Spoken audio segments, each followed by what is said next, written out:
இன்றைக்கி வந்து பார்த்திங்கன்னா நிறைய வீடியோஸ் நான் பிளான் பண்ணியிருந்தேன். ஹேர் கேரு, ஸ்கின் கேர் எடுக்கலாம் அப்படின்னு முதல் நாளே யோசித்து வச்சுட்டேன். ஆனால் எதுவுமே பிளான் பண்ண மாதிரி நடக்கவே இல்லை.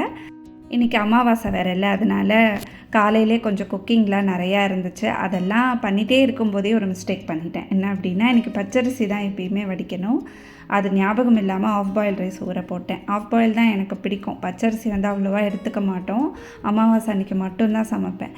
மறந்த மாதிரி அதை போட்டுட்டேன், ஊற போட்டேன். சரி, ஐயோ என்னடா பண்ணுறதுன்ட்டு அதை வந்து அடைக்காது ஊற போட்டிருக்கலாம், இல்லை ஏதாவது ரெட் ரைஸு ராகிலாம் வேறு மிக்ஸ் பண்ணி ஊற போட்டிருக்கலாம். அப்படியே வந்து உளுந்து மட்டும் போட்டு டக்குன்னு ஒரு ஓரமாக வச்சுட்டேன். சரி தோசைக்கு அரைச்சிக்கலாம் அப்படின்ட்டு. இன்றைக்கி டேவே பார்த்திங்கன்னா ரொம்ப ட்ரௌசியாகவே இருந்தது. தூங்கு மூஞ்சியாகவே சுற்றிட்டு இருந்தேன். எப்பயுமே அந்த மாதிரி இருக்க மாட்டேன். கொஞ்சம் ஏர்லியாகவே எழுந்திரிச்சு குளிச்சுட்டு தான் வேறு சமைக்கணும்ல, அதனால் அப்படி தான் இருக்கும். நான் வந்து கொஞ்சம் அசந்து தூங்கிட்டேன். இல்லாட்டி நான் பிளான் பண்ண வீடியோஸ்லாம் நான் இன்றைக்கி எடுத்திருப்பேன். சரி ஒரு நாள் தானே, ஓகே நம்ம நெக்ஸ்ட்டு வீக் பிளான் பண்ணிக்கலாம் அப்படின்ட்டு தோசை மாவுக்கும் அரைச்சி வச்சுட்டு கையோட அந்த இடத்தையும் கொஞ்சம் க்ளீன் பண்ணிட்டேன். இன்றைக்கி வந்து நைட்டு டிஃபன் தான் பண்ணணும். ஸோ அதனால் அதுக்கான ப்ரிப்ரேஷன் தான் பண்ணிகிட்ருந்தேன். அடையாக ஊற போட்டிருந்தா ஈஸியாக முடிச்சிருக்கும். இப்போ இட்லியோ இல்லை வேறு ஏதாவது தான் செய்யணும். கொஞ்சம் பாத்திரம்லாம் எடுத்து வச்சுட்டு அன்றைக்கி டே வந்து எனக்கு அப்படி தான் போச்சு.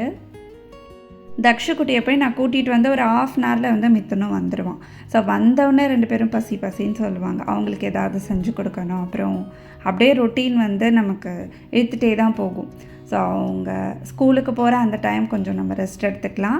அதுலேயும் நான் ஏதாவது வீடியோஸ் பிளான் பண்ணுறேன், இல்லை எங்கேயாவது வெளியில் போகிறேன், எடிட்டிங் இருக்கும். ஸோ அந்த மாதிரி வேலை இருந்துச்சு அப்படின்னா எனக்கு கரெக்டாக இருக்கும். நான் என்னோடய வேலையை எப்பயுமே வந்து அப்படியே ஸ்ப்ளிட் பண்ணி தான் பண்ணிப்பேன். 2 டேஸ் வந்து எனக்கு ஹெல்ப் பண்ணுற அக்காவும் வரல, லீவில் இருக்காங்க. அதனால் அந்த வேலையும் எனக்கு கொஞ்சம் எக்ஸ்ட்ரா ஆகிடுச்சு. பாத்திரம் தேய்ச்சி காலையிலே வீடெல்லாம் பெருக்கி தொடச்சிட்டேன்.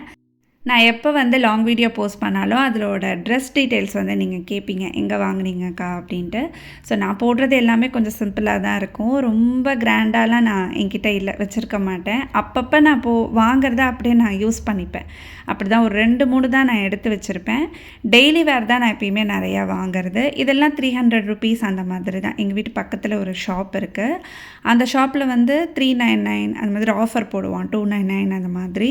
ஸோ அந்த ஆஃபரில் போய் இந்த மாதிரி டாப்ஸ்லாம் நான் வாங்கிப்பேன். டெய்லி வேருக்கு வந்து டாப், அப்புறம் இந்த மாதிரி லூஸ் பேண்ட், அதுதான் வந்து இந்த சம்மருக்கு நமக்கு நல்லாயிருக்கும். அது மாதிரி கொஞ்சம் லாங் ஸ்லீவ் போட்டே பழகிட்டேன். அதனால் ஆஃப் ஸ்லீவ் வந்து ரொம்ப நான் யூஸ் பண்ண மாட்டேன். நாளைக்கு வந்து லாங் வீடியோ வரும், மிஸ் பண்ணாமல் பாருங்கள். Bye friends.